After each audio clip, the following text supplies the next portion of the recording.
The witch had visited me in the night. She had put a mark on my body. There was nothing I could do to erase it. The dragon tattoo. I would be so marked forever.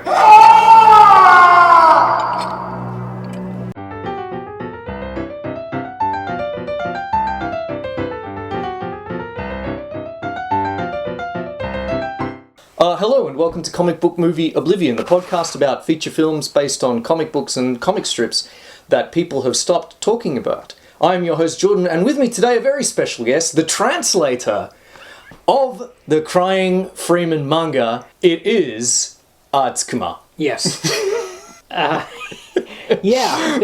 We'll talk about my translation of it. I hope we will. It was pretty good, actually. I don't typically go back and read them, and this is one of my earliest. Really? 2006-07. It was pretty early on. Okay. But I was pretty satisfied with it. Excellent. There was a certain decision made by me, which I was shocked I had the arrogance to make. Oh, well, I want to hear about that. Which is that the Chinese names in the Japanese edition had little pronunciation. So you had a little Chinese character, a kanji, as we call them in Japanese, and it would have a little translation. So, for example, Freeman's assistant or his handler was called Ko in Japanese. But that is and it has the little translation marker in Japanese says Ko. But that's the Japanese reading of that character. So I had the balls as a very early young translator say, this is incorrect, I'm going to fix this. And went in and looked up the Chinese pronunciations of all those kanji and put those in. Wow. And looking at it now, I was like, You were so young and full of passion for the I don't know. craft. I can't believe I kind of can't believe I did it.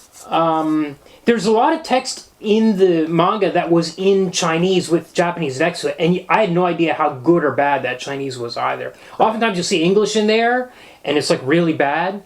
So I had to kind of assume that was bad too. And I don't know who put in those little pronunciation markers. It could have been assistants at the studio or the publisher, anything like that. It was early, raw days. You went out on a limb. I don't know if it was the right decision or not now looking back. I probably would make the same choice again, I think, to say, actually, they've done this incorrectly and try to fix it. Well, I think it's a little bit more... it's a little bit more exotic the way I've done it versus the way the original translation was done. Right. We'll talk about all that. I want to hear. By the way, this is also the only. I mean, Crying Freeman can only be spoken of in superlatives and hyperbole. And this is the only script I've ever sent with an editor to the editor with a note that was sound effect, shoo shoo shoo, enthusiastic filleting. And there were lines like this throughout the series, all over. Yeah, every time I saw one of those, I wrote a few of them down. Sound of Anxiousness was one. Yeah, I would handle the sound effects a little bit differently now, but... Zawa Verbal Commotion was an early one. Yes, I would change that to... These days I would just put in murmur, or something like that. Every time I read one of those... Or chatter, or... Every time you included one where it was a description and not a onomatopoeia, I would just read them as mokori. Right. Anyway, we should take a step back and you should tell us all about Crying Freeman. Okay. Crying Freeman was a manga series that ran for about 2,000 pages from 1986 to 1988. It was written by Kazuo Koike, who we've spoken about before, because he wrote... Lone Wolf and Cub, which we did way back, episode 10 or so. Pretty early, yeah. And illustrated by Ryoichi Ikegami. Ikegami was one of the first artists that was imported a lot, I don't know if that's the right word, into the U.S. market. When the American manga market, the translation, importation market started opening up a little bit, he had two books right off the bat, Crying Freeman and My the Psychic Girl. And I think he had a style that was a little bit more American, more palatable. There are rumors that have been going around for years that he based his style off of Neil Adams, who you may remember from the Joker's 5A Revenge, and maybe one or two other Batman comics. Neil Adams had a very realistic kind of style, and you can totally see it in Ikegami's work, I don't know where he would have had access to those comics from, which is why I've always wondered about the story. Like, how did he get these Neil Adams comics that he was slavishly aping in his early days or whatever? But you think it's plausible? There's certain panels, you look at them and you're like, boy, this looks like Neil Adams drew it. Wow. The rest of the time, he's really taking, he's using photo reference.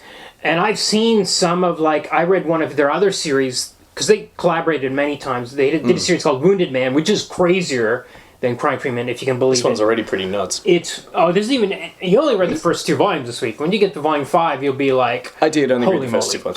volumes. This is the tame stuff. Wounded Man was even crazier, but I did see some, like, there's a scene with a bunch of soldiers, and I was like, that looks really familiar, and it was it was just like Roger Moore war movie called Wild Geese or something like that. So he's probably got this huge, like, swipe file of, like, photos and stuff that he just draws from.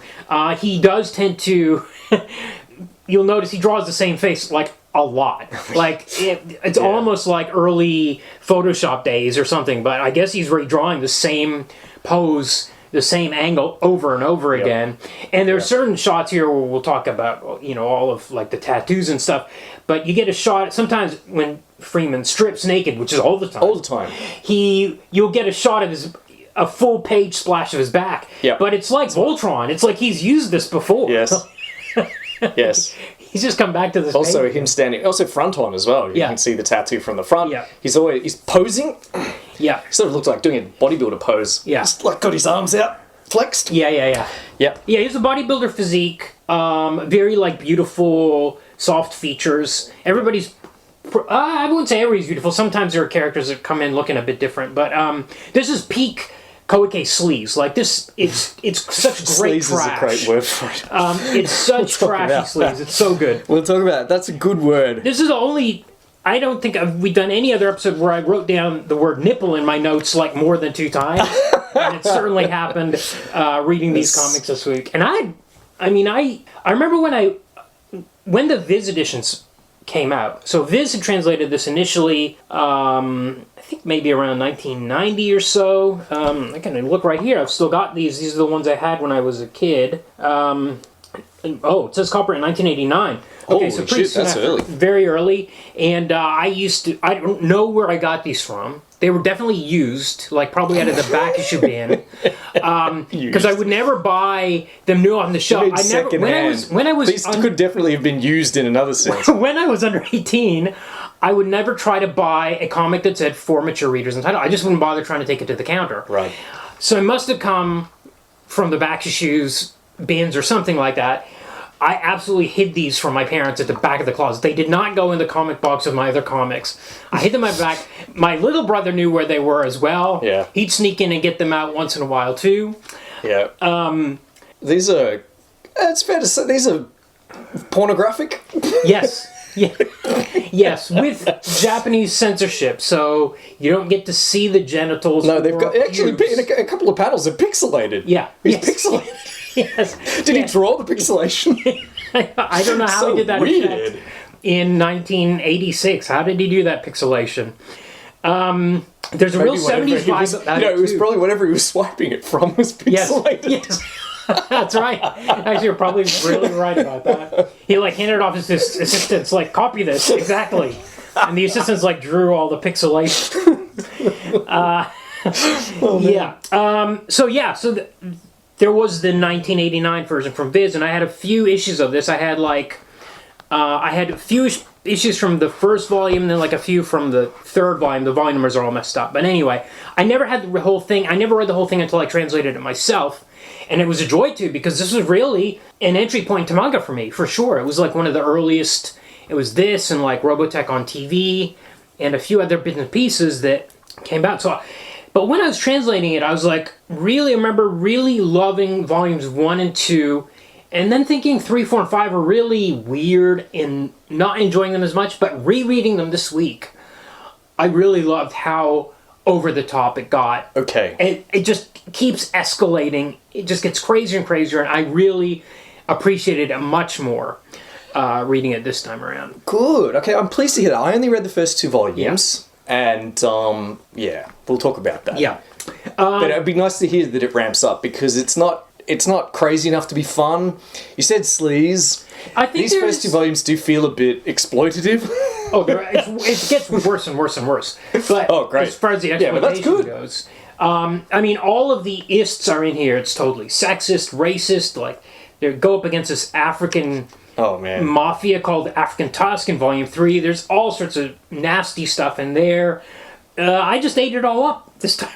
I was like really into it. There's a weirdly the translated is pretty good, I hear. Yeah, yeah. The other thing about Ikegami's swipe files, I think it was really dated, because a lot of these characters, like their haircuts and stuff, look really 70s. It didn't feel 86 to me. The clothes too. Yeah, and their outfits feel very 70s. I remember big collars. When I moved to Japan in '98. I was really disappointed that it didn't look like Crying Freeman. I was like, these people are like dressed like it's 1998, not 1978. And then I went to Kobe, and I kind of got a little bit more of that vibe there. I got into a taxi. I was like, whoa, this feels like we're in Crying Freeman now. For some reason, being in that taxi. Wild. Okay, well, we'll go into the plot. Okay, it starts with this girl named Emu Hino. She's... Which I read as Emu. A lot of people in the movie say Emu. Several characters call her Emu. Because that's what the script says. Yeah, yeah.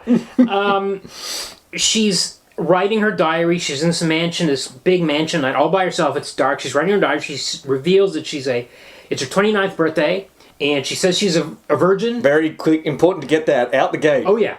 And there's an assassin out to kill her. And she says, why does she know? Because she saw his face. Yeah. And then we get a flashback to her doing a painting in Hong Kong. She's up looking at the bay, and she's doing a painting of the bay, and then these gangsters come tumbling out of the woods, and they're being chased by this assassin who guns them all down. Yeah. And after he does that, he cries. Yes. Tears pour down from his eyes, like gushing Kazuo Umezu tears, like... Just tear ducts don't work that way. Anyway, just pouring out of his face. then he attaches some like C4 or some sort of plastic explosive to his gun and throws it away and explodes. And then he confronts this painter who's witnessed him murdering these 3 people, and he introduces himself. And she says her name. He says, "My name's Yo." Yo. And then she that night, later as she's writing her diary, is like, "Well, I heard that when a killer tells you his name, that means he's going to come kill you." Okay, that's weird. Also, I don't know why he didn't kill her on the spot. Yeah, exactly. There's a lot of these kinds of questions. I'm not sure why maybe he threw away his gun and then saw her later, but it seemed like she was there at the scene. How could he not have noticed her? Do I even want to do this? He hasn't been ordered to kill her yet. Right. Maybe. Maybe we learned in the series. This is the key point of the series. Yeah. This guy's been hypnotized into being an assassin. Yeah, it's a great first chapter, great setup. But it's not carried over, right? No, it's so annoying. He's hypnotized into being an assassin, and then once he's completed his mission, the hypnosis unlocks, and he sheds tears because he doesn't want to be an assassin. Because he doesn't want to be an assassin. However, he becomes the head of this organization, and he just kills people nonstop and loves it. Yep. He's like, I'm going to kill these 50 guys over here. I found that really hard to process. And that's only halfway through the second volume. But he's not being hypnotized into killing any of those people. He's doing it to keep his organization running. Yeah, which incidentally is a evil, drug-peddling, organized criminal organization. Yeah. But he's happy to become the head of it. Yeah. Despite his earlier, Despite just wanting to be a potter and... Oh, yeah. Go back to Japan. Amazing. He keeps crying about wanting to go back to Japan. When we get the flashback of his origin, and he's getting tattooed, and then he gets a blowjob from the tattoo artist, and he's weird. Crying and saying, I wish I could go back to Japan. I hate this blowjob.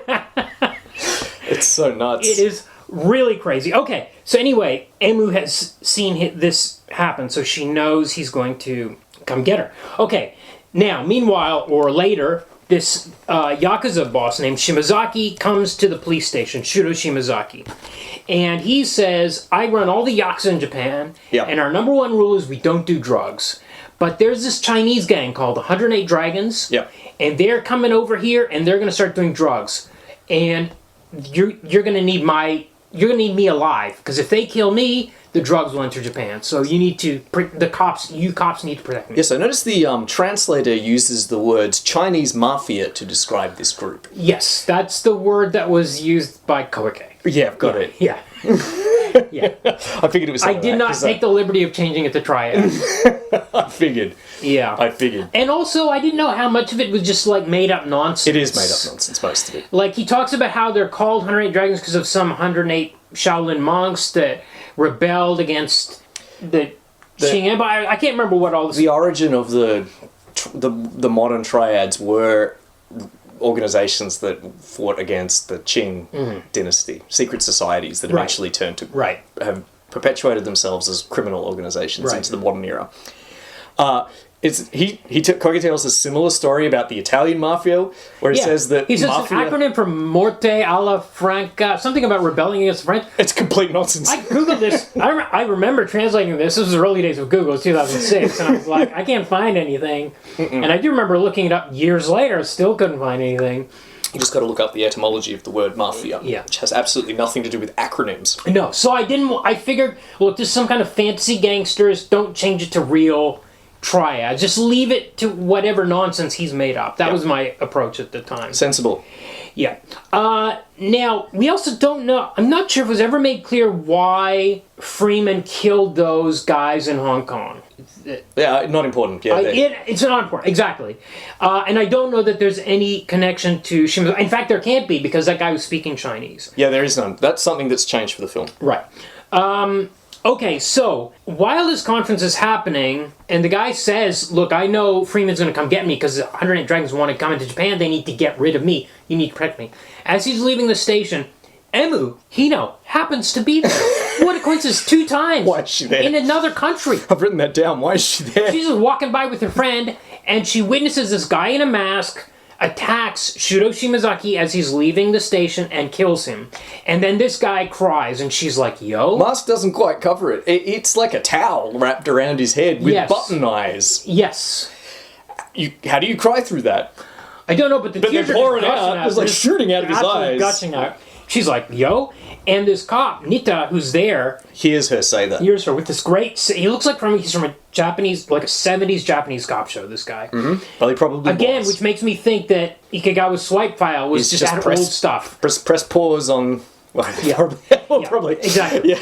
So... He's like, he hears her say, yo. Yeah. And he's like, okay, you're coming into the station. You know who this guy is? You recognized him. And he grills her. She doesn't give me information. Meanwhile, while she's being grilled, Freeman goes into her house. She's been doing a painting of him holding a gun. Like it's a first person shot of him, or not first person, what's the word? Like he's pointing the gun directly at the viewer. Yeah. And so he's kind of scoping out the house. He smells her bed sheets. Thinks she smells lovely. All this kind of stuff. He lays in her bed. He's like, ooh, this. This comic is full of stuff like this. Oh, yeah. We get she goes home. We get a shower scene. First of hundreds. No one can keep she opens this bottle of champagne on and it sprays the painting and it looks causes like tears. Yep. Okay, so Nita drives her home. He's like, he gives her this little transmitter. He's like, if there's any trouble in there, he's like, Yo's gonna come. He releases to the press information about her so that Yo will know where to find. Actually, he's already found her anyway. Yeah. But now the Yakuza are gonna come after her too because Shudo Shimazaki's been killed. Now the Yakuza want revenge. Main guy here is a guy named Razor Ryuji. Yeah. By the way, in the Viz edition, he was called Ryuji the Blade. I don't know why nobody thought. By the way, also, if you're looking, I don't know if these are in print anymore, even the Dark Horse ones. Right. If you're looking for an edition, the old edition was translated, I don't know who the translator was, but the Viz ones were always rewritten by American writers.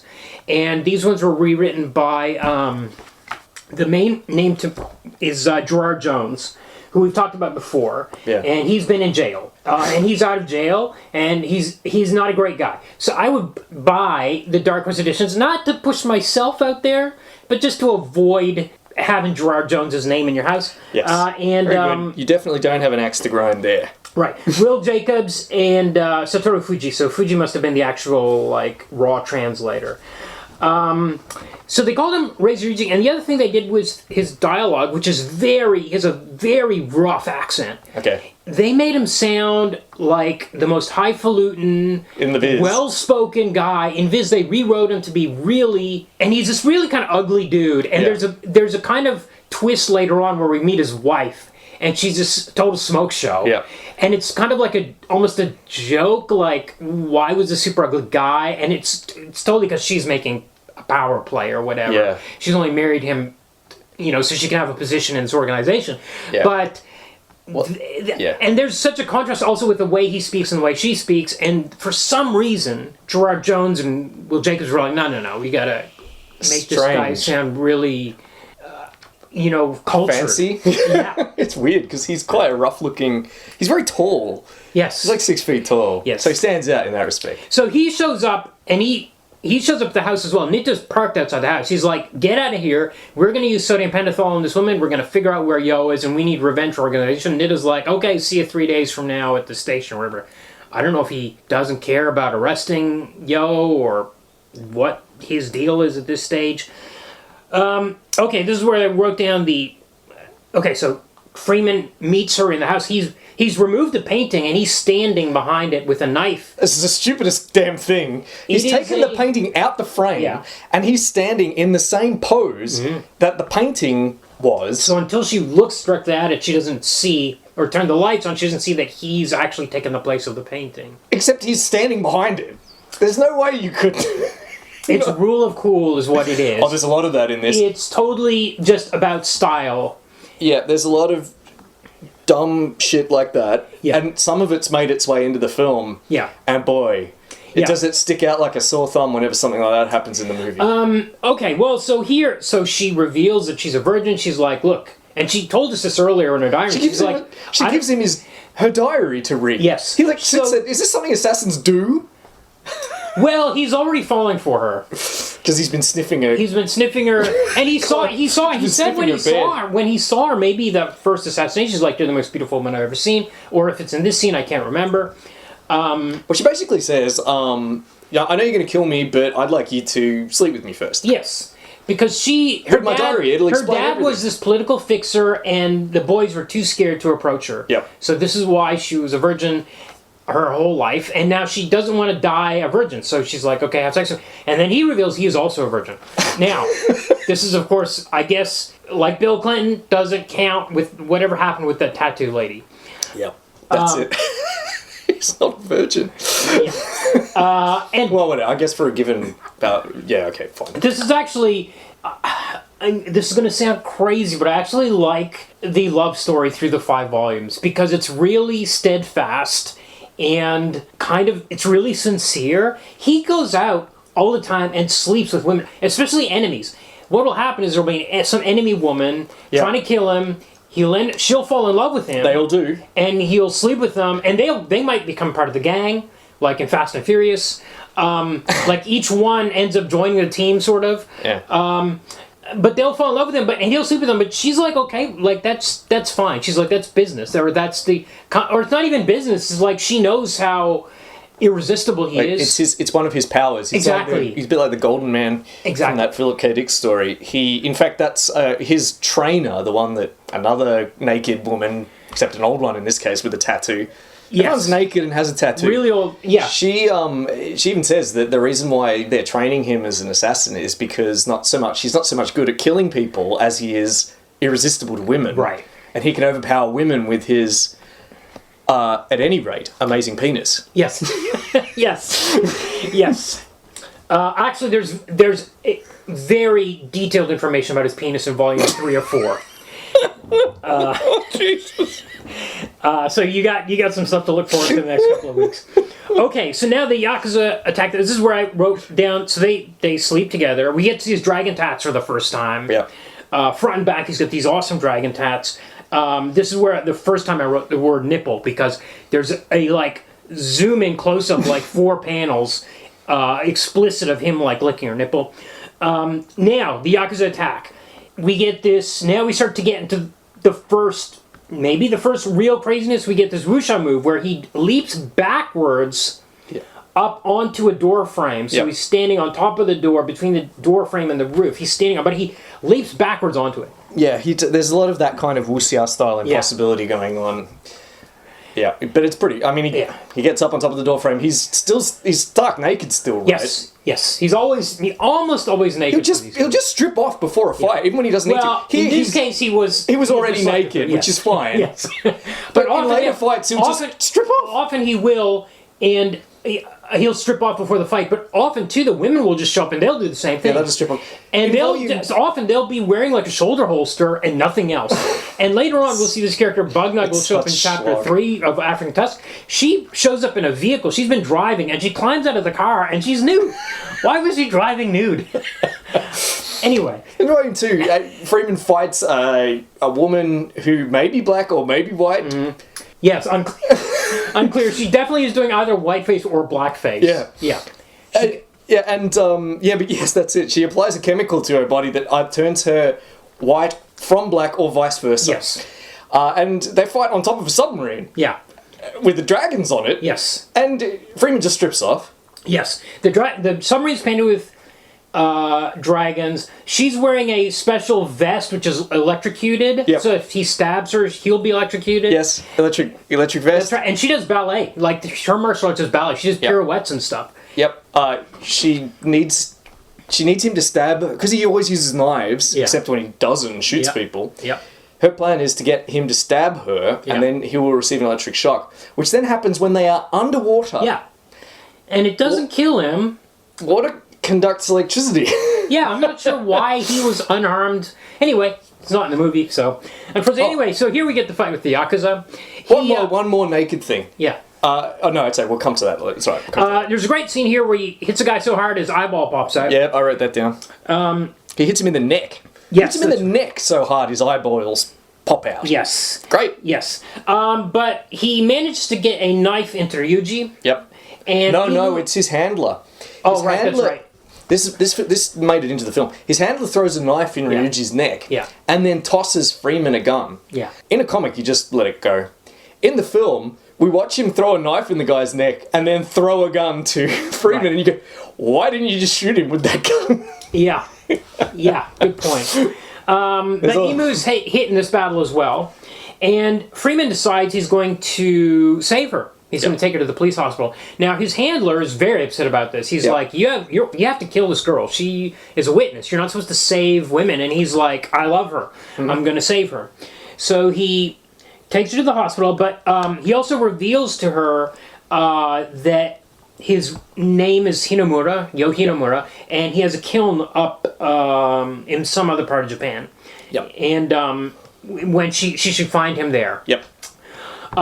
She escapes from the hospital doing a switcheroo, like she's let out, but she does a switcheroo with her friend and she gets in a different taxi. She goes to the airport. So she's shaken off the cops and the Yakuza who are all after her. And she goes up to this kiln and she meets Hinomura up there, and now we get his backstory. Yeah, which as we said, he witnessed a murder and found a roll of film inside one of his pots. The murdered man had dropped in one of his pots at this exhibition that he was having in New York City. Then he chose to develop the film. He developed it. It's full of torture scenes. The 108 Dragons contact him, tell him they'll pay him $30,000 for the film. He says, no, I'm going to send it to the police. How did they know he had it, though? That's exactly how. In this comic full of hypnotic magic and 99-year-old women jumping around. Yeah. He says no, he's going to send it to the police, which he apparently does. Yeah. And then when he is at the airport, a sinister old man trips, and then Yo goes to help him. Drugs him, yeah. And then he gets an acupuncture needle in the back of the neck. Yeah. And then when he wakes up, he's naked. He's got his arms around this Buddhist statue. Yeah.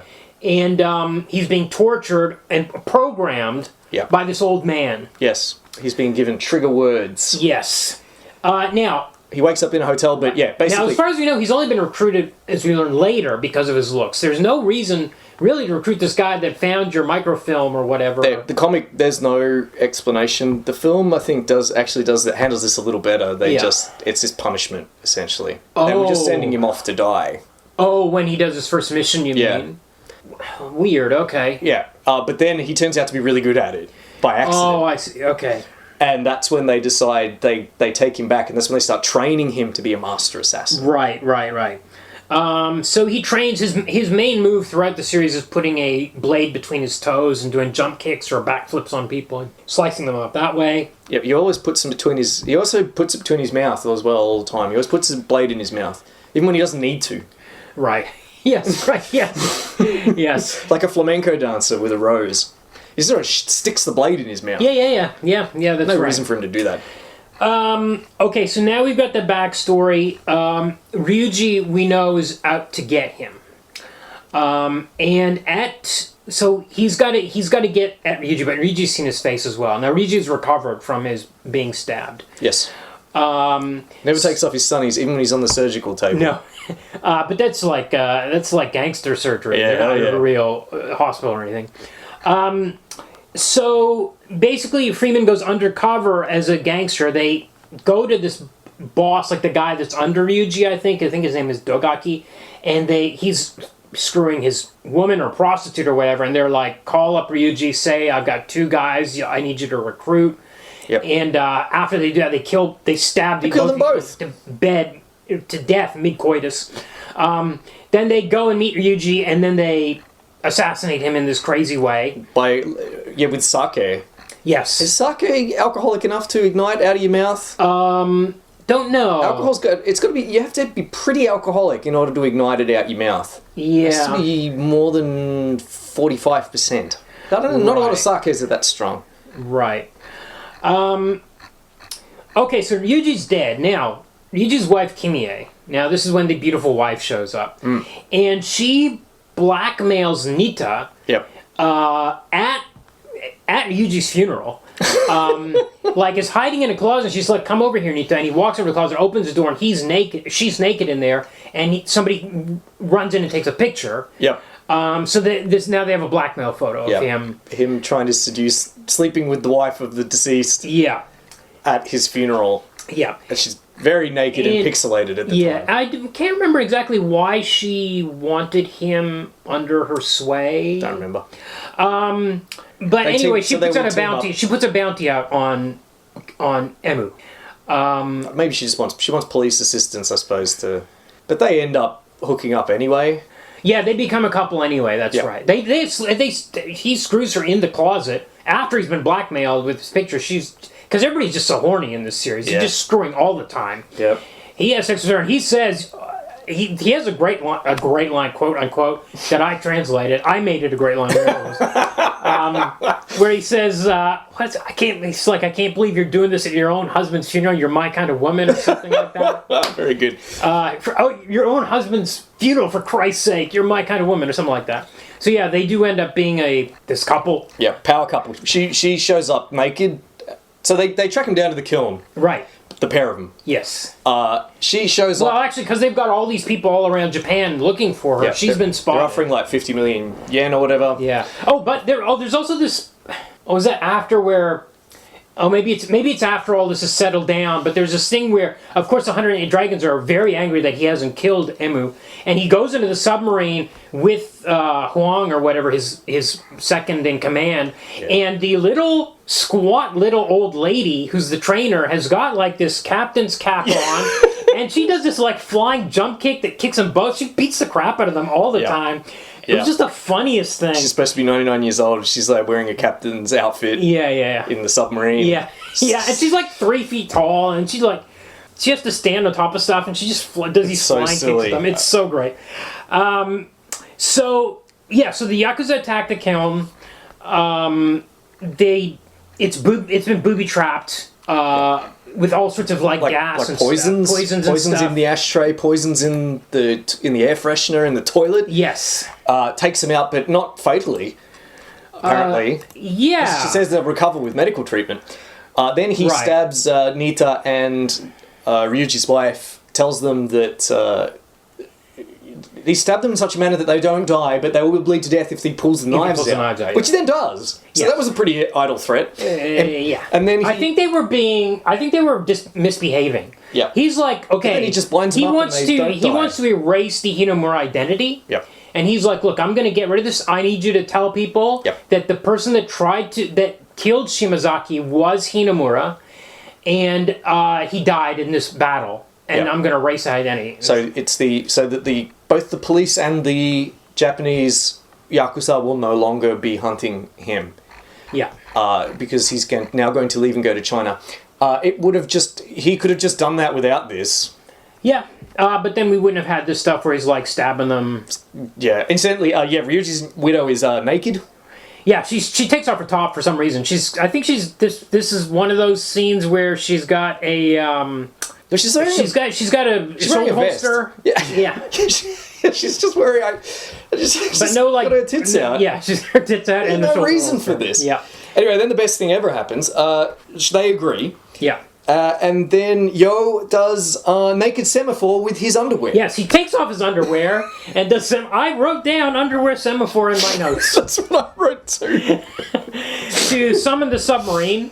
Yeah. And away they go. Yes. Yeah. Some other shit happens, but whatever. That's pretty much where this film ends. So that's where we can. Yeah. Stop So we can probably stop right there.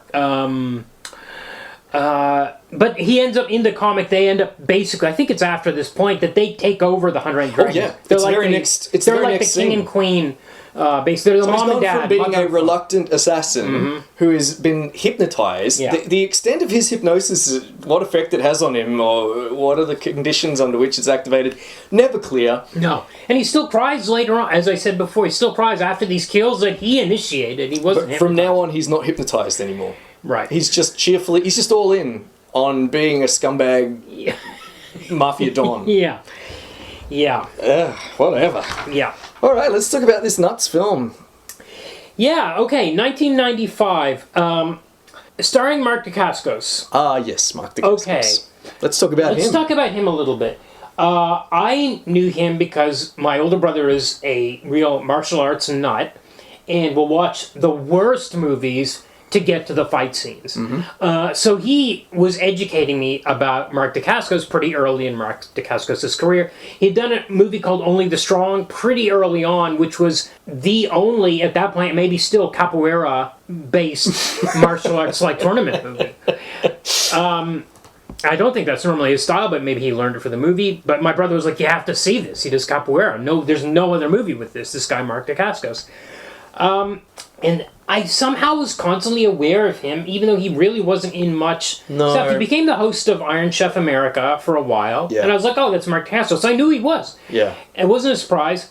And I remember when the Crow TV show happened and he was Eric Draven. We have mentioned him before. I never watched it, but I was like, oh, Mark Dacascos is in that. I knew who he was.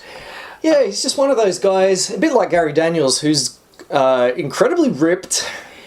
Yeah, surprisingly, like way more than I was expecting in this real movie. Lean kind of fighter's build and not the modern Hollywood. Yeah. He looks really fantastic. Yeah, and I would say it was kind of like modern. I mean, his chest was huge, like he was like shredded. He looked like Freeman. He looked like crying Freeman. He's really good casting. 1995. He's beautiful. He's absolutely very good looking man. So perfectly cast. Nobody else could have played this role at this point in time. But this film didn't do very well, as we'll talk about. Yeah. But he just sort of appearing in a lot of kind of like B movies. Right, but in 2001, he was in this movie that I saw, this French movie called Brotherhood of the Wolf. Yeah, a big hit. French kung fu werewolf movie in which he plays an Iroquois that's been brought over from New Quebec and is jumping around. And I mean, this movie was great. It was so great. And then I started watching this, and I was like, who's this guy, Cristophe Gans of Breakfast? I never heard of this guy. Googled it. This was the movie that immediately before Brotherhood of the Wolf. I was shocked. Yep. Fell out of my chair. Yep. He did Brotherhood of the Wolf. That was a hit. Yeah, right. Yeah. And he wrote this movie. And also, Cristophe Gans did, co-wrote. Yeah. Yeah, and the other guy that wrote it, I looked at him on IMDb. This is only his writing credit. He has like 9 acting credits after this. I'm like, who's this guy? The other thing I discovered is Roger Avary, who was a special thanks in the credits, was a script doctor on this movie. Roger Avary of Quentin Tarantino fame. Oh. Wrote Pulp Fiction the year before this. And he also wrote Silent Hill, which was Gans's movie after Brotherhood of the Wolf. Yes, which was not a success, and that was pretty much the end of Gans's career. Right. His directing career, anyway. Apparently, Christophe Gans is kind of like a big deal in France because he set up an early French video label that was dedicated to bringing martial arts movies, like Japanese and Chinese cinema, over to France. So he has a lot of interest in these kind of like Asian movies, kind of like Asian popular culture. Hence, like he was kind of like a logical choice to direct this movie. So the producer of this film is Brian Yuzna. Yes. We need to talk about him. Yes, absolutely. God. All right. So before this, he produced Reanimator. Yes, and From Beyond. And From Beyond, which are both Lovecraftian horror movies. That's right. A bunch of horror films. And he also produced The Guyver. Yes, he did, absolutely. And he directed Faust for Love of the Damned, which we will be covering. Well, we'll be covering The Guyver too. Yes, exactly. The Guyver, apparently the first live-action manga adaptation in the West. Right, interesting. Citation needed, but when we cover the film, we'll be able to do that. Okay. In 1993, Yuzna produced and directed part of Necronomicon, an anthology horror film in which he worked with a guy called Samuel Hadida, who was a producer on this film, Brian Freeman, and Christophe Gans. Oh, okay. Who directed a Rats in the Walls adaptation. Oh, interesting. Called The Drown. Okay.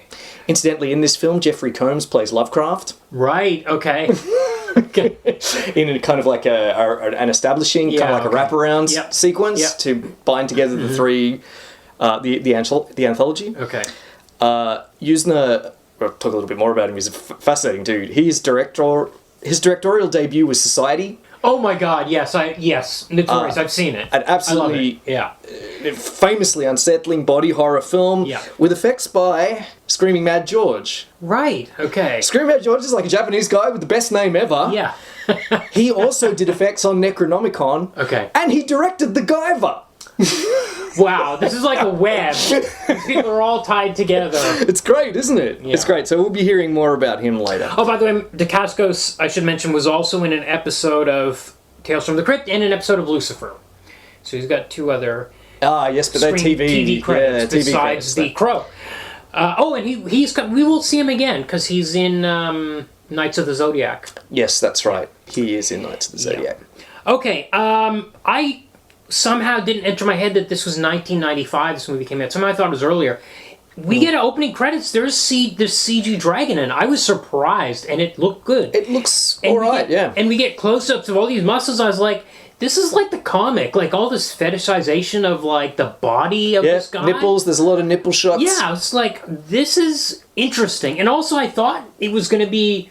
The other thing about the CGI was I thought this was like a really low-budget movie, but maybe they stretched it because it looks really slick.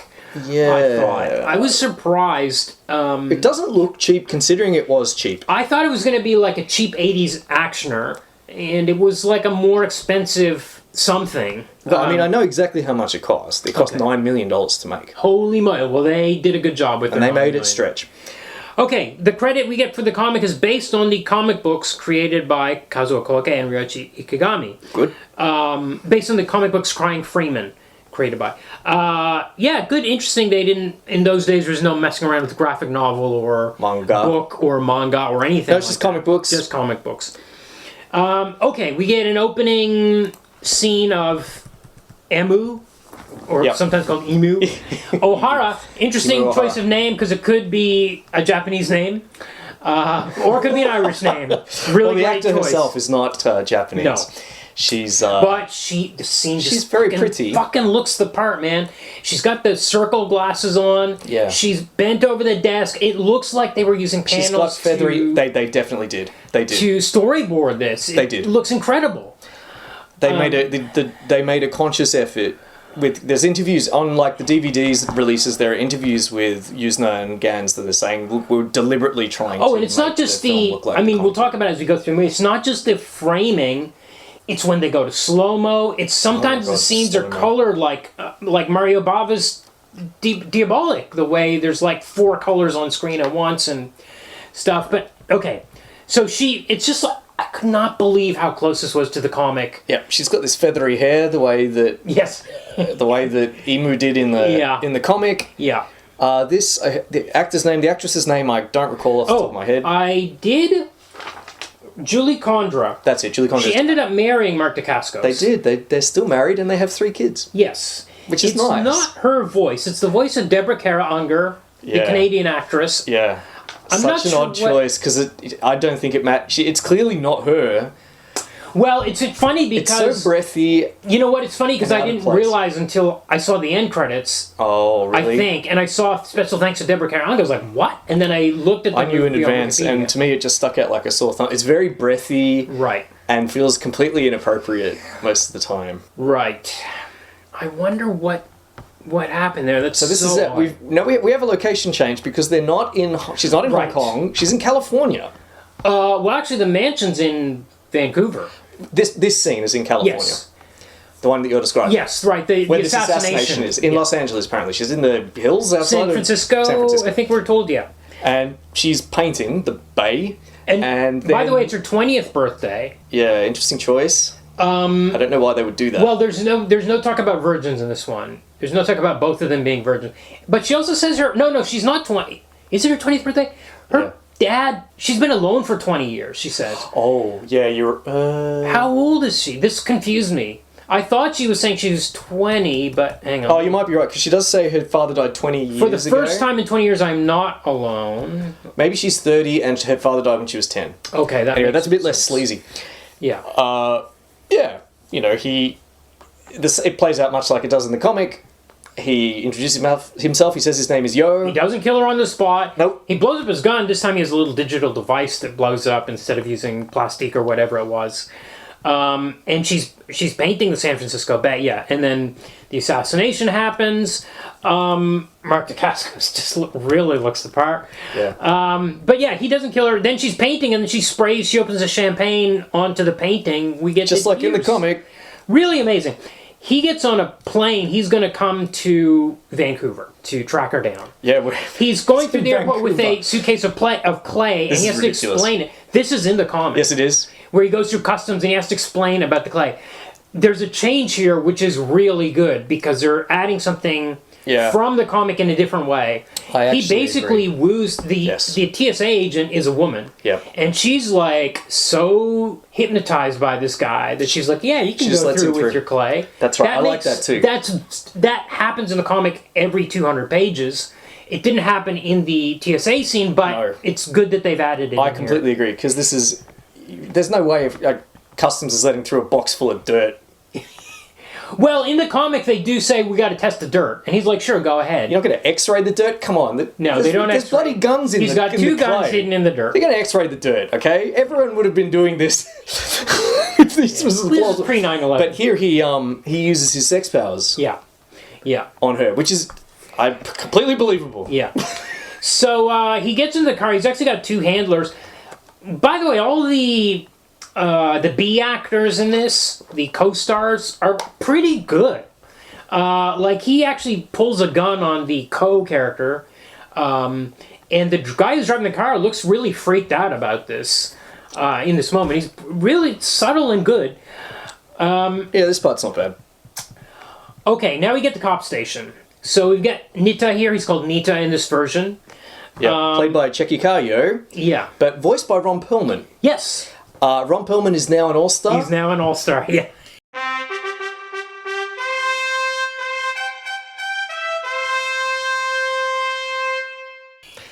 He was Hellboy, of course, and he was Boltar. Yes. In Prince Valiant. Yeah. Here he is in his 3rd role. The voice and he's voiced by this guy, or played by this guy. Tchéky Karyo, who was in Blueberry. Right. This is his 2nd appearance. Yeah, and I looked him up in Blu-ray. He was Uncle. I don't know who that was, but I think it was that. It was that bloke at the start, the one who was mistreating him. Oh, you're right. Of course, that's who it was. Yeah. Yeah. And he just sort of, he's got this very craggy, kind of villainous looking face. Right. He's been in a lot of movies when you need sinister Euro type. Right. Yeah, I think I saw his name in like GoldenEye or something as well, something like that. He's like the Russian defense minister in that. Right. He's perfectly fine voice. I don't know why they've dubbed him over with Ron Perlman. Strange. Ron Perlman's doing a good job, but quite often the lips don't match the words. Yeah. It's just an odd choice. Strange choice. But he's an Interpol. Because we've shifted things around, we've had to twist the plot around in ways that I was sometimes a little bit confused, but I didn't care. Like, I was like, fine, whatever. It's like an 80s action movie. In Vancouver. It's in Vancouver for some reason. So we've gone from San Francisco to Vancouver. We have two different Asian criminal gangs. The Yakuza, who are now the villains of the piece. Because we need this Chinese group to be the goodies. but they are basically in the comic too. The Yakuza are the enemy. Yes. Freeman works for the 108 Dragons. They are the protagonists. That's right. They've sort of made a half-assed effort to make the Yakuza a bit more grey because they won't do drugs. Oh. And they didn't hypnotise an innocent man to become a killer. But that pretty quickly that changes by Volume 2 when it's just a great old time in the Chinese triad. But here, apparently Vancouver is the centre of all these gangs the international criminal gangs all want to control Vancouver. Yeah. Okay, but since he's the Interpol, we've got a local cop. Played by Canadian acting royalty Rae Dawn Chong. Rae Dawn Chong. So Nita is Interpol. He's Interpol. Okay. And she's local. That makes a little more sense as to why he keeps popping up everywhere. Yes. He's in Japan later. But Rae Dawn Chong is playing this character, Forge, who is not in the comic. No. Because we've got this now twisty thing with international stuff, we've added a character in here. I'm always happy to see her pop up in anything. Okay, but now Shimazaki shows up at the police station much like he does in the comic. Yep, played by Mako. Yes. Who is in his second appearance. That's right. He was in Bulletproof Monk. Yeah. Where he played a Chinese theatre owner. Here he's Japanese at least. Right. But he's here because one of the guys that was killed in San Francisco was his son. Yeah. So there's a connection this time. Okay. Yeah. But I'm not sure why he's talking to the cops exactly. I can't remember. But he tells them all about the 108 Dragons stuff. Yeah. It's actually, the reaction from the other cops is great. Because they're like, this sounds like a video game. Like, what are you talking about? Yeah. An assassin? Like, a super assassin? This is nonsense. Yeah. The cops don't believe it. There's a very good change. Another good change here is that Nita turns to Forge and says, get that girl. Because Shimazaki tells them there was a witness. Yep. This girl, Emu Ohara. Get Ohara, he writes on a Post-it note. Yeah, and he's like, go get her. So now there's a reason for her to be at the station when the assassination happens, because they deliberately They do tie up a few loose ends like that. It's not too bad. Yep. Okay, they're called Sons of the Dragon, not Sons of the Dragons. Okay. And they're the guardians of the Chinese people. Right. Now... maybe they're trying to make them a little more sympathetic? Yeah, the Yakuza are very definitely the villains of this piece. Right. Because, okay, so Freeman puts on his mask. This time it's an actual mask, not a cloth wrapped around his head. Shimazaki leaves the station. There are some huge explosions for a $9 million movie. It's interesting. They've got all their cars lined up, like limos and stuff, waiting for Shimazaki to get into it with his gang. And Freeman's handler has a high-powered sniper rifle that he just uses to shoot the cars, blowing them up. Yeah. Which creates chaos so that Freeman can run in and parkour all over the place, shooting everybody. Question, why didn't he just wait for them to get in the cars and shoot them? Again, rule of cool. Yeah. These explosions are great. The assassination is great. They don't even need Freeman. His handler does most of the killing. Yes. He's perfectly capable of doing the assassinations by himself. Yeah. Freeman's just kind of like his boy toy or something. Well, it's interesting because Shimazaki says they only have one assassin. Well, they don't. This fucking handler is absolute... He's more competent than Freeman because he doesn't cry and have sex with his marks. Yeah. Look, I guess they've added getting Ohara to the station in a way that makes sense. Yep. And then they've maybe taken something out because in the comic he's basically working alone. Yeah. In this scene. Okay, so Shimazaki is now dead. Yep. Freeman sneaks into Emu's house. Yep. This scene, I was like, I'll tell you, this happened 2 or 3 times in this movie. I read the comics, I watched the movie, I was like, oh, this scene wasn't in the comic. He didn't go to her house before. And then I reread the comics today. I was like, oh, he does. He did. It's not out of order. This is actually how... No, he goes to her house This is when he first. smells the sheets, but he doesn't in the movie. Yeah, because... But he sees the painting of himself. Yep. And there's like this... Gans does this good thing where like the wind is blowing in through this very sheer white curtain that kind of blows across and creates this kind of effect. Like a gauzy, diaphanous curtain. Yeah. There's a lot of slow-mo. Yes. My God, there's so feels much like goddamn slow-mo in this especially in movie. the action scenes when he goes to slow-mo, it really felt like a comic book. Because it's slowing it down to comic book speed. Okay, so meanwhile, Emu is being interrogated by the voice of Ron Perlman at the police station. She refuses to say what she's seen. They take her home, and they give her the little transmitter. I was like, oh, that wasn't in the comic. And then I opened the comic, and I was like, oh, it is. The transmitter is in there. She goes in the house. Here, the painting is in the fire. Yes. Such a great touch. Yeah. I was really pleased to see that. It's so much better than him cutting it out of the frame and standing in the exact same pose. I don't know, but I wouldn't say better. I think it's... More plausible? It's what you have to do on film. Yeah. Because it's quote-unquote three-dimensional. Whereas in the comic, you can create this false effect that would never work in real life. Well, I'm not sure it works in the comic either. But it definite improvement. Yeah. Medium notwithstanding. Then he rapes her. Well, she invites him. It's not... She doesn't say the words, please take my virginity. She doesn't say she's a virgin, but she does say, like, come over here. Yeah, it's a little more ambiguous, I think. I don't think it is. He literally has her at gunpoint. But then she says, sleep with me before you kill me. That's... And then he drops his gun and he's not sure she can consent in this situation. Anyway, I guess that that would be the case in the comic. Of course. But it felt a little more creepy here in the movie.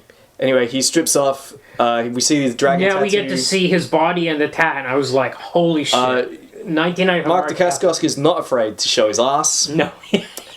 Yeah. In like about 4 or 5 scenes in this movie, he's got his ass out. Yes, that's right. But I do remember, like, after the scene, probably an hour later, when we get towards the climax, it's like, why isn't he taking his top off again? In this whole movie, I'm like, what are they're wasting this? And then the next moment, he took his top off. Right? It was right at the end. But anyway, yeah, she's like, get into bed with me. He gets into bed with her. They have this, like, slow... It's like an 80s sex scene. Yeah. Slow motion again. There's so much goddamn slow motion in this movie. Meanwhile, outside, Ryoichi has shown up, and Kimie is also hanging around on the grounds, which is not the case in the comic book, but she's hanging out there. She actually, I think she kisses Nita in this scene. Kimie is the wife of Ryoichi. And also, Rae Dawn Chong is there. Yeah, but she's knocked out by Ryoichi because she's not in the comics, so she has to be incapacitated all the time or not in the scene. She's very shortly to exit this film. Yes. I'm not even sure why we even bothered having her in it. Exactly, yeah. So... Ryuji's revealed that there's a relationship between Nita, Ryoichi, and Ryuji's wife. So Nita's straight up corrupt in this version.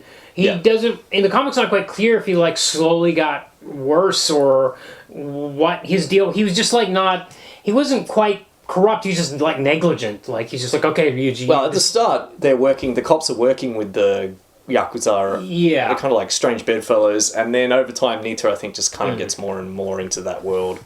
He's not been bored. Later in the film, we get a line from Ryuji where he actually says, "We put you in Interpol." Yeah. Right, that's right. Yeah, like Infernal Affairs kind of style. Yeah. Okay, so the Yakuza attack the house. He climbs up. He doesn't do a back jump onto the doorframe, but he does climb up there. Mark Dacascos physically climbs up a door without help. I'm not going to say better, because the comic is in a world where he can do a back jump onto a doorframe. That's what the comic I think it's so much more impressive seeing Dacascos climb up a door using only his arms. And wearing, of course it's wearing an athletic support. Yes. Which at some point he's put on. Yes. I don't know when he put this thing on. But it plays. He wasn't wearing it earlier. He was wearing underwear earlier. It plays exactly the same. It's framed exactly the same. The bad guys come in. They see her in bed. They're like, "Ha, this lady in bed. Let's have some fun before we kill her or take her or interrogate her." And then the attack starts. He even chops the guy in the neck the same way as he does in the comic. Although the guy's eyes don't fly out, which was a bit disappointing. Yeah. He takes them out. Then Ryuji shows up, has him at gunpoint with the same gun. Yeah. Oh, there's a lot of love and gun detail in the comic. Right.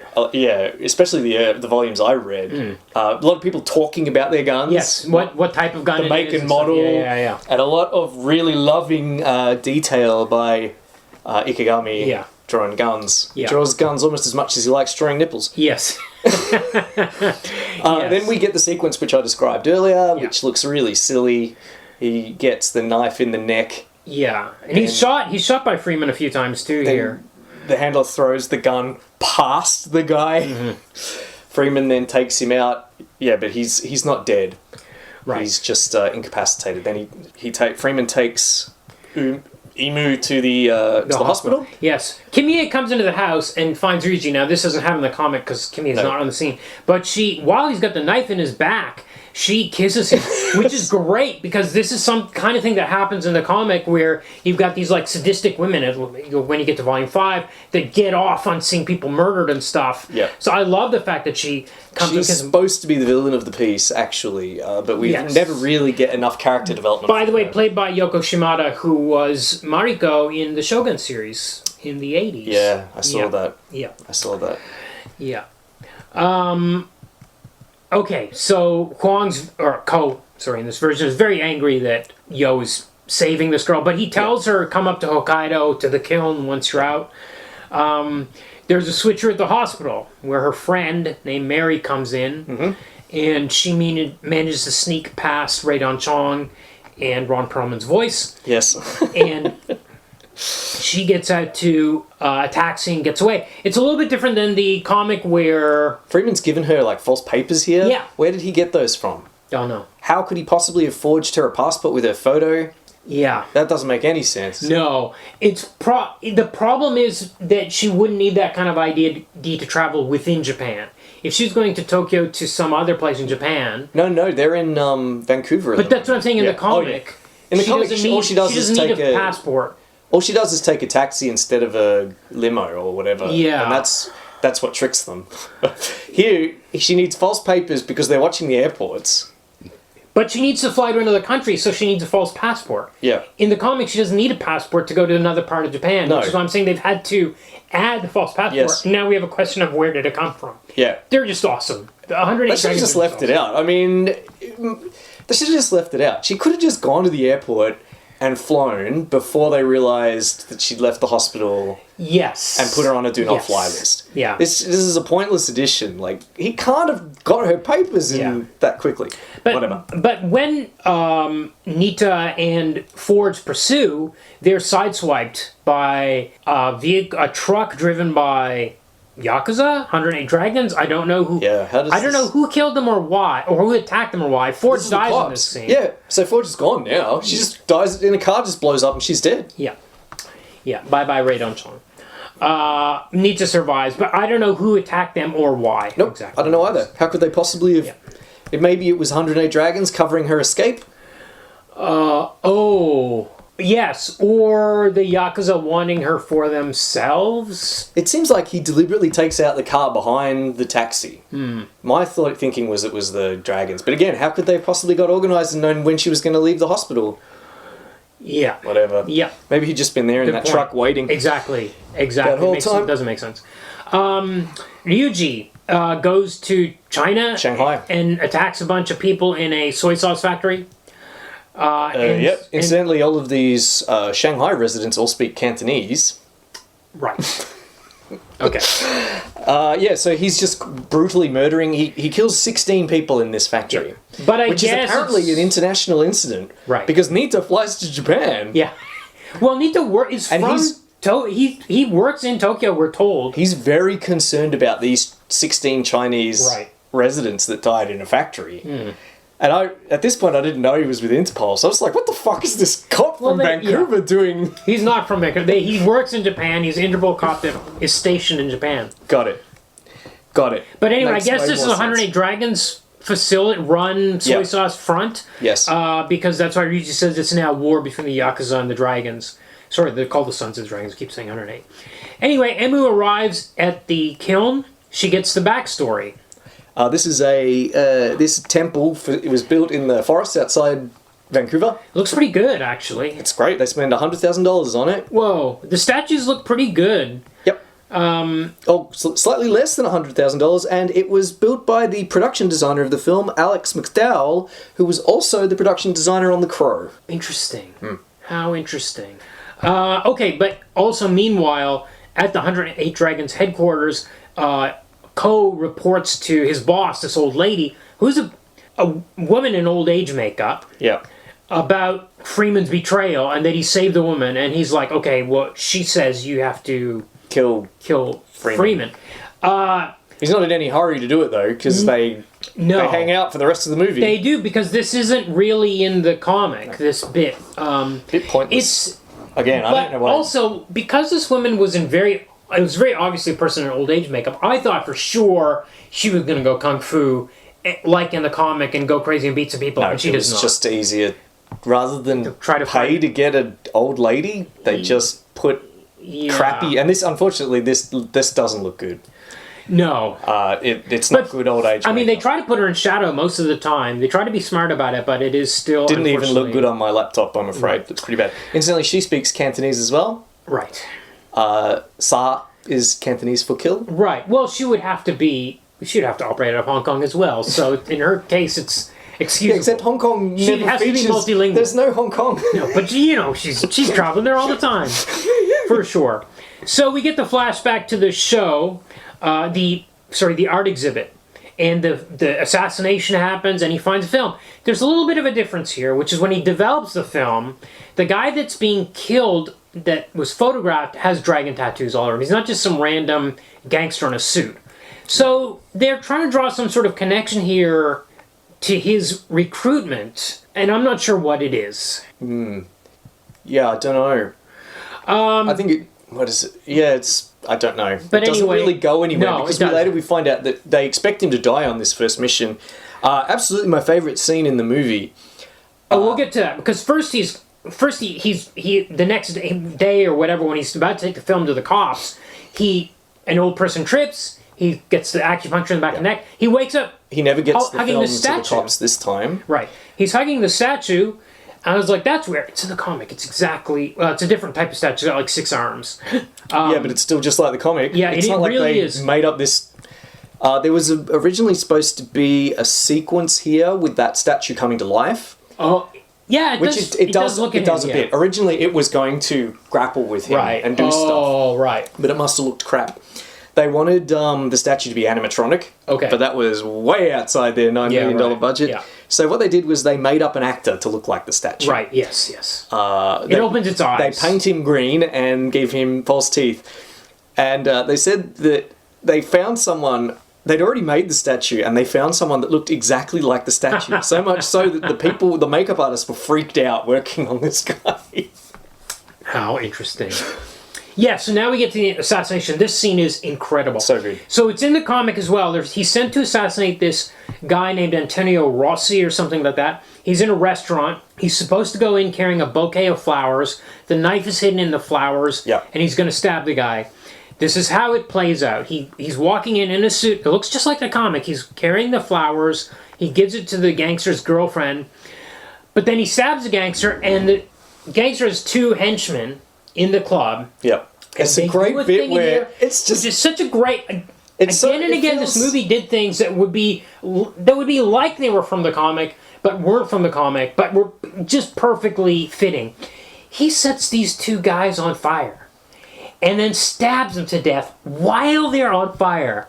Yeah. He uses a bottle of brandy, like a Napoleon brandy or something that's there, which I think is flammable enough to do this. He throws it at the the pizza oven or something. Yeah. Yeah. And it's just pure luck. Flame. But he has the dragon's luck. Yeah. He stabs them.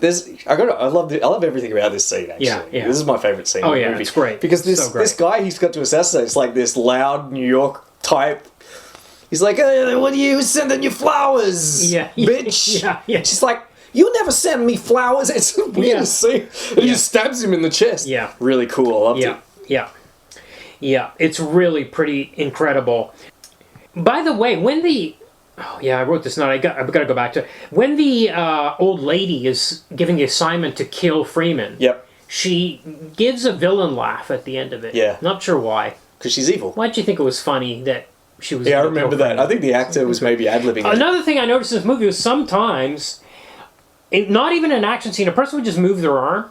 Like they'd put their arm down or something, or pick something up, and they would add Foley sound. Whoosh, whoosh. I was like, this is incredible. I wish they wouldn't put those whooshes in. I'm glad that you enjoyed it.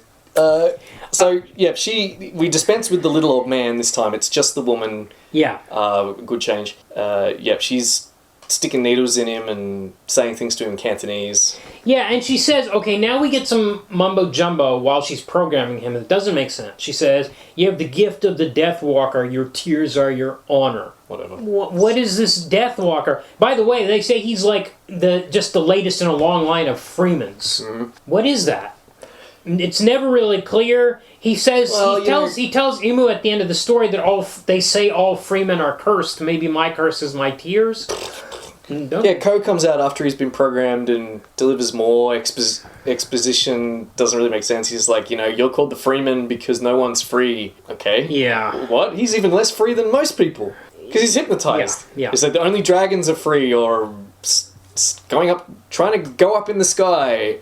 Hence your name. And I'm like, okay, well, that's just a bunch of gibberish. You can write that down, but when you get people to say it, it sounds pretty stupid. Yeah. Okay, and he gets his tattoo in this sequence, too. He wakes up and it's been put on him by the old lady. Yeah. No blowjobs. Yes. Yeah. Ko shows up at the kiln and says, hey, Ryuji's coming after you. So he comes up with a plan with Ko to go undercover. Incidentally, Ko is supposed to have killed Freeman. Yeah. That was his job that he was given. Yep. But instead of killing him, they come up with... It's the same plan as in the comic. They find Dogaki or whatever his name is. This time they only kill him and not the prostitute. Freeman's like, don't kill the woman.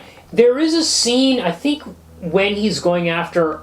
In the flashback, when he's going after that whole Kimura mafia gang. I think he spares a woman in that sequence at one point. I might be remembering the wrong time. There is one scene where he spares a woman, but... That scene where those two are murdered in coitus is crazy in the comics. One of many. Well, he's not a good guy, Freeman. Here we're getting the lighter and softer crime Freeman exactly, here. Yes. So he's a virtuous guy essentially. But this is one of those scenes that's lit in this crazy way with like reds and purples. I was like, oh, this is like real Bava stuff here. Right. So they go undercover. It plays out the same. They're told to the two new recruits. They go to meet Ryuji. Oh, before that, Nita comes in and confronts Ryuji. I think it's before that, right? And gives him grief. About the 16 guys that are dead. Yeah. It's apparently an international incident that 16 random guys in the soy sauce factory were killed. I'm sorry for them, but... Yeah. He's talking to you like they're families, like they're families. Right. It's like, what do you care? You're like some corrupt cop. And he's kind of like threatening to blackmail Ryuji with this information. Now we get a slight change of sequence from the comic because Kimie shows up. Yeah. And she invites him to the closet in this sequence, not at the funeral of Ryuji. No, it's the funeral for Mako. Yeah. For Shimazaki. Yep. Yeah. So, but otherwise the same. She just straight up takes off her kimono and she's bare-breasted. Yeah. Then her maid takes a photo of... Some maid takes a photo of her. And the flash is visible from very far away because she's like way across over there. Yeah.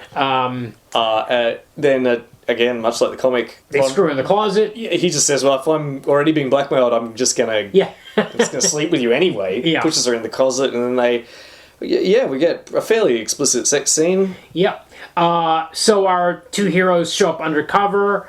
They do the sake spit. Yep. There's some... Except this time, I think maybe... They have some sort of pills to negate any poison that might be in their drinks. Maybe it's the pills that are making the fire. Oh, it could be that. Because the pill's in the comic too, and I remember thinking... I read those panels over and over thinking, what the fuck is this pill supposed to do? Yeah, right. Although it is later revealed that Freeman has antidotes for every single poison.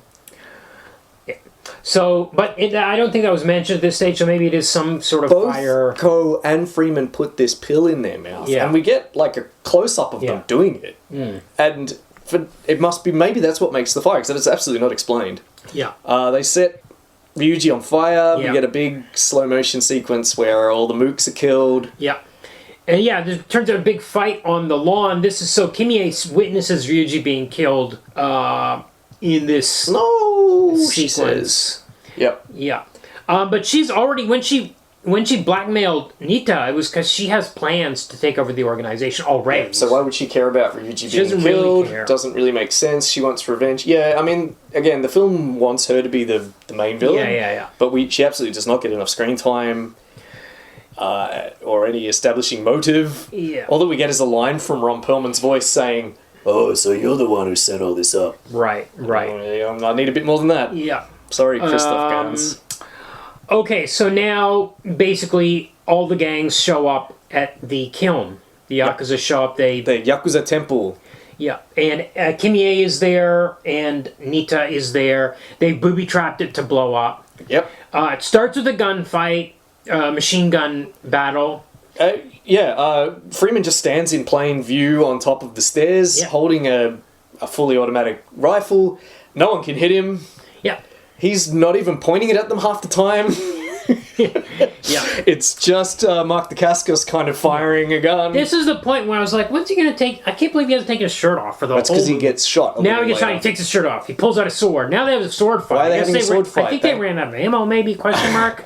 Don't know. Now there's about half a dozen, including Ryuji's widow. Care. We got a martial arts sequence here. I care. This is really annoying. Why are they fighting with swords now? We get this awesome martial arts sequence. Yeah. He stabs Kimie, like in the comic, and leaves the knife in her. Yeah. And threatens her. And again, pulls it out. It's exactly the same. It doesn't make any more sense here. He says, if you pull that out, you'll die. So you're going to have to tell everybody back in civilization. Does she refuse and then he pulls it out? Is that what happens in both versions? Pretty much. Or she has objections. Right.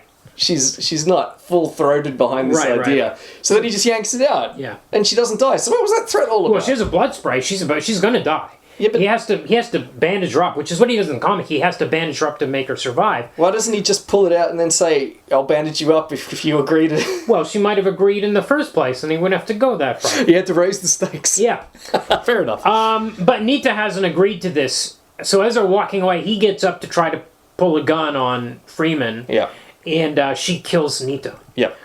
That's the end of it. And then the place blows up, and then we get a closing shot of that crying painting again, and that's the movie. Where do they go? He didn't do the he didn't do naked semaphore this time. No underwear semaphore, so I don't know. Where do they go? She does get a closing monologue that they will keep searching for us. I guess it's kind of a sequel bait. Yeah, if they're going to keep searching for you, then what was the point of threatening her with the knife? Well, yeah, I think Ingrid's wrong about that. They should not be being searched for. Although, in the comic, they do come back, Nita and Kimie, to get their revenge. Yeah, well, of course, because he's now the head of an international crime syndicate. That's right. What was the... So he didn't even need to disappear. He didn't disappear. He did the opposite of disappearing. Yeah. Yeah. Okay, it sounds like you got quite a bit of trivia for this. No, actually, I've covered most of it already when we talked about it at the start of the film. So, yeah, Yuzna wants to make the film. Yeah. We have backers. It's independently financed. Okay. He's hoping for $15 million. There's no studio backing for this movie. Some of the financiers are in Japan. So like this producer, Harira. Okay. They are not feeling very confident. Okay. Cristophe Gans' first feature film. He's done, he's done this short sequence in this Necronomicon movie. Okay. Oh, that was before this? Yes. Okay. That was before this. That was in 93. Right, okay. So it's on the back of that he's able to get this. Apparently it's the best thing about the film. Okay. Gans' sequence. Okay. But it's not really...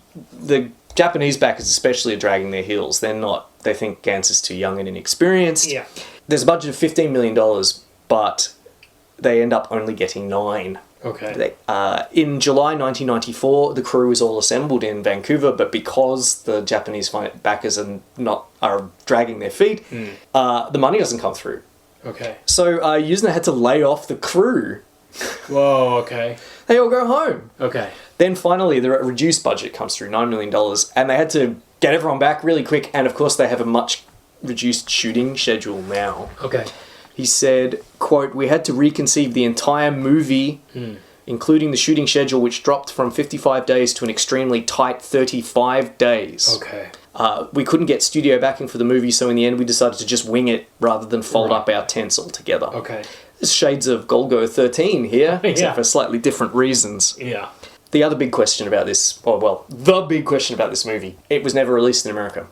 Really? Didn't know that. Never. Okay. Not even, well, I say never, it was finally released in 2018. Whoa. Okay. On Amazon. Okay. That was its only US release. Okay. Not even on home media. Okay. In fact, this film for a long time, it was kind of like this, it's like the Fantastic Four Corman film. Right. You couldn't get it if you were in the States. Yeah. Well, I never saw it until yesterday. Yeah. You had to get it from, you had to like get a DVD from Germany. I think it was actually released in Australia on DVD. Okay. Or on VHS. Because there's PAL versions running around, like knocking around.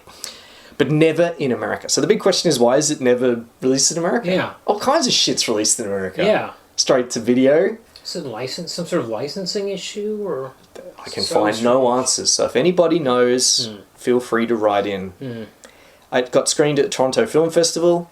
Okay. It may have had a cinematic release in Europe. Okay. But as for home media or cinematic releases in the US, never. Maybe because it's set in Vancouver. Interesting. That's it. Oh, did you imply that we were going to have more than one All-Star this week? Thank you for reminding me. That final temple sequence, Okay. one of the Yakuza thugs, Okay. I recognized his face. Okay. It was Hiro Kanagawa, Principal Kwan himself from Smallville, Oh! who played Japanese delegate in Josie and the Pussycats, and was in Elektra a couple of weeks ago. Whoa! He's just some random Canadian extra.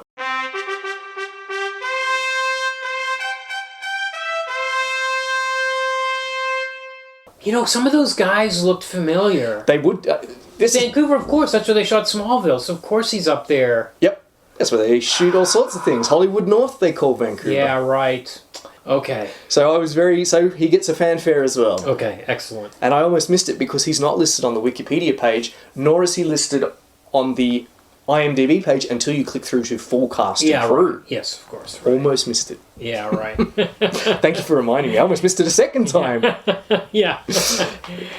He'll probably show up 2 or 3 more times, maybe. If maybe as an extra in Canadian films. Yeah. Because Yeah. He'll be in Superman 3, maybe. Let's see. A brief coda. Okay. I almost forgot to mention Paul McGillen, the actor who plays Detective Andrews in this film, was the principal in the 2017 Death Note Netflix adaptation. This is What? Was that shot in Vancouver? Probably. Huh. Okay. Great. He's not coming up. He's not showing up again, but he gets his shout out. Okay. Okay, excellent. All right, so it's time for votes. How are you going to rate the comics? This comic is not for me. Okay. We'll see about forthcoming volumes. What was it that wasn't for you? I don't really like the tone. Look, I've been thinking about this all week, right? Because I liked Golgo 13, to which this is quite similar in some respects. I liked Fist of the North. If we're talking about crazy violence and and crying men, closest cousin, Fist of the North Star, obviously, I really love. Okay. And I even like, of course, Lone Wolf and Cub. Yeah.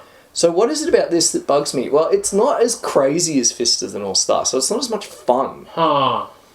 Fist of the North Star's wild and wacky with the moves being invented every week, people's heads flying off, giants, literal giants, wandering the land, the post-apocalyptic setting. Okay. Here, it's just too... You said the word sleaze. Yeah. It's too sleazy for me. Huh. It's kind of real edgelord stuff, it almost feels like. Okay. You know, like lots of naked women. Mm-hmm. Lots of naked men. Mm-hmm. Lots of people having sex. Yeah. It feels... I'm really wondering how you're going to react to the volumes coming up. Well, I'm having trouble getting a read on whether you're going to be... Because it's sleazier and crazier. Well, that might be what at the moment, it's not quite sleazy or crazy enough to be enjoyable. Instead, it's too earnest. Right. Like, I would say that the love story remains earnest the whole way through. but the sleaze and craziness just gets crazier and crazier. It's too pathetic a lot of the time, you know. I'm just rolling my eyes at a lot of just how traumatized, you know, Freeman is. It doesn't feel fun and sincere the way Fist of the North Star does. I mean, he's obviously traumatized as well. Yeah. In very similar ways, you know, like, and yet that's just so enjoyable. Whereas this, also, I don't relate to him. Sorry, let me rephrase. Okay. I don't find him sympathetic. Okay. Because he becomes a piece of shit crime boss. Yeah. And I never really understand how exactly his hypnotism works. Whereas someone like Gorgo, right, he's not a crime boss. He just does murders for hire. And in fact, he's almost a blank slate. Yeah. That's just an engine to tell fun stories about high-tech crimes. Yeah. Here, I can't engage with the character. I don't like the pornographic excess, and I find the tone to be an uncomfortable combination of emotional and earnest. I'm really curious about what's going to happen. It can only go it can go two ways. Either I become more disgusted or way less. I think it's going to... Everything you're saying sounds... It's like we're in a quantum superposition. It's going to be both things somehow. Oh, great. Well, we'll see. I look forward to talking about it anyway. I am looking forward to reading it. I did really enjoy rereading these. And as I said, I enjoyed 3, 4, and 5 way more than I did in 2006, 2007 because of the... Well, I must say, I think that the translation job is very good. Okay, how about the movie? I can tell that you really enjoyed it. I really did enjoy it. I had a good time this week. I thought this movie was stylish, really well put together. I was surprised how close it was to the comic, all those things. I thought all the actors were good except for a few oddballs. And maybe like the old lady, but maybe that wasn't her fault because they put her in some strange makeup situation. They got a Cantonese speaker and they put makeup on her. Yeah. What's your take? I didn't enjoy it as much as you did. Okay. I was coming in going to Vate Nay. Okay. The plot I found to be a bit... Although it had some of the problems with, I guess, the comic is stitched up, but I found the plot to be a bit confusing. Yes, well, I did too at times, especially with the connections between these gangs and stuff, but I kind of didn't care because I was taking it in as a 1980s martial arts or machine gun movie. It does feel like a direct-to-video, even though they envisioned a theatrical release. Yuzna actually was, with another Crow connection, Yuzna was hoping that it was going to have the Crow level business. He even said, I'm reluctant to compare Freeman, this is in Cinefantastic magazine, February 1996, when it still hadn't been released, and which it never would be, of course. I'm reluctant to compare Freeman to The Crow because the stories are so different, but both are foreboding tales, both are based on comic books, and both feature mystic anti-heroes. Right. Certainly The Crow's success bolsters our chance of finding a studio to release our movie. It never did. Right. But yeah, this one just doesn't really... the character... Like, the casting's good. Dacascos is a really good Freeman. Yeah. Visually, at least. Yeah. He does sometimes have this weird accent. I don't know if he's from California or where he's from, but he does sometimes sound like a dude. Yeah, but there are other things, like the strange dubbing... Emu's actor, I don't know if she's visually again suited to the role, but her performance is she's a bit starey through a lot of it. There's an incredible amount of slow motion. Yeah. This film's not short. I mean, it's an hour and 40 minutes. Yeah. I don't understand why there's so much goddamn slow motion in it. I think they were going for comics. I feel like Gans was thinking like Bava was on Danger Diabolic and was like, how can I make this comic booky? That's my speculation. Because the way, the framing and the coloring, the lighting, all that kind of stuff was comic booky. I think that's what he was thinking of. He certainly had some sequences where he was going for a cinematic. The action also, I don't really think the action was exciting enough. We're spoiled now. But as a kung fu action movie, it doesn't hold up. As a kind of gun, it's like a hard-boiled style gun film. It doesn't really work either. I like the martial arts sequences, and I like the way that Dacascos was flipping around. I didn't look like he had a stuntman. I could be wrong about that. I'm pretty sure. Well, he himself is a martial artist. Yeah, so I'm sure but he was doing like full flips. Like he does a flip off of that door frame. Yeah, and then he does flips around during the temple sequence as well. Yeah, and I loved all that stuff.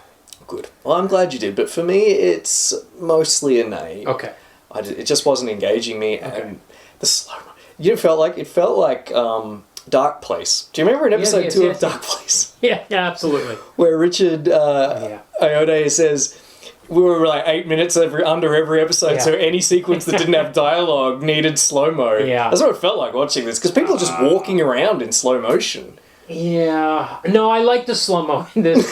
I think that we'll have a real... keep that tab open, because we'll come back to it when we talk about Zack Snyder's Watchmen movie. Have you watched? I thought you hadn't seen that. I haven't seen it, but I know about the slow-mo. I've seen the slow-mos in the trailers. Okay. That's 9 months away, that Yes, tab. that is 9 months away, yeah. Yeah, this is actually kind of a big announcement. Yeah. Are you sure you want to... we'll just let that ride. Yeah. What about adaptation? This is a big yay for me. They have added stuff that is causing problems, like having Kimie be at the scene where she's not supposed to be, or adding Detective Forge, or all this kind. Anytime they deviated from the comic, or not anytime, most of the time, except for a couple of examples, it caused problems. But every time I thought they strayed from it, they weren't. It was actually came from the comic. So I liked all that. I like how much they kept. I liked that they didn't have him whoosh up onto the door frame. They had him climb the door frame, and they had him burn the painting. He was always going for equivalence. I like the TSA, the woman TSA agent. I like the substitutions that they put in, and I like the way he tried to make it look like with the slow-mo and with the lighting and all that stuff. So for me, this is one of the strongest yays. I was on the fence. Okay. Leaning towards nay. Okay. Mostly because it's set in Vancouver. Yeah, but that's one of those things that adds problems. It's one of those things that causes problems, like adding Forge and adding Kimie into those scenes. That was just a little joke. It does really kind of make the film weird having it set in Vancouver and having all these international criminal gangs vying for control. There's bits where, But are they vying for control? Yeah. Ron Shimazaki just wants revenge for his son or something. But no, Forge and... There are sequences in the first half of the film where Forge and Nita are saying there's going to be a bloodbath. Oh, you're right. On the streets of Vancouver. Right. Yes, you're right. Unless we sort this out. Yeah. Vancouver's a fairly big city. I think, but I don't know if it's really ground zero for Asian crime gangs and their turf wars. No, maybe property buying, but no, I've never heard about any turf wars going on out there. It's possible. But you're right. There really was some good substitutions. Is a good word, because he's adapted, but he's not let the adaptation spoil some good storytelling and visual beats. Like the painting, like Dacascos, muscles rippling, pulling himself up a door frame in an athletic support. Yeah, with his ass hanging out. Yeah, and even Gans is he's doing his best. I think the film's a bit of a mess. I think it drags. I don't think it organically moves necessarily from scene to scene, but I can appreciate that Gans is trying to do different things in sequences. There are filmmakers which I assume he likes. Maybe there's some John Woo in there. He's obviously a fan of Asian cinema. Maybe there's some Italian cinema. We have those sequences, almost those primary color lit sequences, where we have a lot of slow-mo and a lot of kind of like Dutch angles. Yeah. There's even some Scorsese X material, like that sequence in the little eatery in New York where he assassinates someone with a bunch of flowers in his hands. It makes it sound derivative, but I think I could appreciate that. Well, I think the comic is derivative of those things. That sequence where he kills Rossi with the bouquet, that is much like Michael Corleone getting the gun out of the toilet and assassinating that guy in Godfather. I think the comic is ripping off Chinese martial arts movies. Oh yeah. And all those things. Oh yeah. That's another problem I have with the comic, that I don't consider it particularly imaginative. There's nothing, compare it to like Lone Wolf and Cub, and we'll come back to this in our coming weeks, but Lone Wolf and Cub is such an interesting, like the dynamic between the father and the son is fairly unique. Yeah, in fact, you're right about that, because that's been copied by, as we talked about in that episode, like Mandalorian and so all these other Koike things. can, like, he can be innovative. Yeah. And was. This genre-defining, that comic. Whereas there's nothing genre-defining here. Like, Assassin falls in love with Mark. Yeah. Everybody gets naked. It was there in the first chapter when it was like, he's a guy that cries when he kills, but then that's the extent lost. of it. Yeah. It's lost almost straight away. Yeah. So, comic nay, film nay, adaptation yay. Oh, interesting. A rare combination. Yeah. And I assume your comic yay, film yay, adaptation yay. Yeah. We almost had a three-way split. We've had that once before. We have, but not often. I can't remember what it was, but I was leaning towards nay, but I think you really convinced me, and I sort of convinced myself there, especially with those little details. Yeah. Okay. Oh, by the way, we have a little announcement, related, unrelated. So, Condra Manga, which is the manga publishing arm of Abrams Comics Arts, or Abrams Books, is putting out City Hunter omnibuses in English. Amazing. So City Hunter is finally going to be available, maybe a lot of it, in English. I would read it. Yeah, I would love to be reading. So I just want to make the City Hunter instead of this. Yeah, at the time we only had like 10 chapters officially that were easily available in English, and now it looks like the whole thing. By the way, if anybody Condra Manga is listening, please hire me, because I've never been able to find out who to contact over there. Okay, please like, rate, review, subscribe. Please contact us through the email address in the show notes, or you can send us a DM on Facebook, Instagram, Blue Sky, Threads, or comment on YouTube or on Reddit. All those links are in the show notes. And please join our Patreon at patreon.com/comicbookmovieoblivion. That's all one word. Okay, next week we're going to be doing Killer's Romance, which is one of two 1990 Hong Kong Crying Freeman movies. Both came out the same year. Had forgotten about them until last week. But we added them on the schedule, much like we did with Dragon Ball and City Hunter. These things films just kept popping out of the woodwork. They're just appearing. Oh, look, there's 5 more. I think there's only 2. So we'll cover those 2. But next week is Killer's Romance. I don't even know what order they came out. I don't know if it's 90, this was 95, so we might be going backwards completely. Whatever, we'll find out next week, because I'll check the Hong Kong cinema website, but it's Killer's Romance next week. Yeah.